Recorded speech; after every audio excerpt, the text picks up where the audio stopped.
दिल्लीतील 4 जिल्हा कोर्ट आणि शाळांना बॉम्ब असल्याची धमकी दिली गेली आहे। द्वारका, पटियाला हाऊस, त्याचबरोबर रोहिणी आणि साकेत कोर्टाला मेलद्वारे बॉम्बची धमकी दिली गेली आहे। धमकी मिळताच कोर्ट रिकामं केलं गेलंय।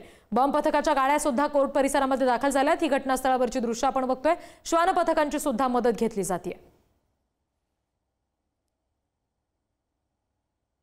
दिल्लीमध्ये द्वारका, पटियाला हाऊस, रोहिणी आणि साकेत कोर्टाला मेलद्वारे बॉम्ब असल्याची धमकी दिली गेली आहे। पुन्हा एकदा प्रतिनिधी शिवाजी काळे यांच्याकडून तपशील घेऊयात। शिवाजी, आता घटनास्थळावर नेमकं काय घडतंय? जो मेल आलाय तो नेमका कुठून आलेला आहे? त्यात किती तथ्य आहे? भलेही तथ्य नसेल, मात्र आपण पाहिलं असेल दिल्ली या अगोदरच बॉम्बच्या स्फोटानं हादरलेली आहे आणि या सगळ्या दृष्टिकोनातून खबरदारी म्हणून जर आपण पाहिलं तर साधारण 4 जे दिल्ली कोर्ट आहेत त्या 4 दिल्लीच्या कोर्टामध्ये आता बॉम्ब शोधक पथक पोहोचलेलं आहे। आणखी एक अलर्ट म्हणून समोर येते तो म्हणजे जी सीआरपीएफची शाळा आहे त्यांना देखील धमकी आल्याची कळते। त्याच दृष्टिकोनातून सीआरपीएफची जी पब्लिक स्कूल आहे आणि प्रशांत विहारचं जे पब्लिक स्कूल आहे सीआरपीएफचं, यांना देखील अशाच पद्धतीचा ईमेल आलेला आहे। साकेत कोर्ट, रोहिणी कोर्ट यांना देखील अशाच पद्धतीने ईमेल आला असल्याचं सांगण्यात येत आहे।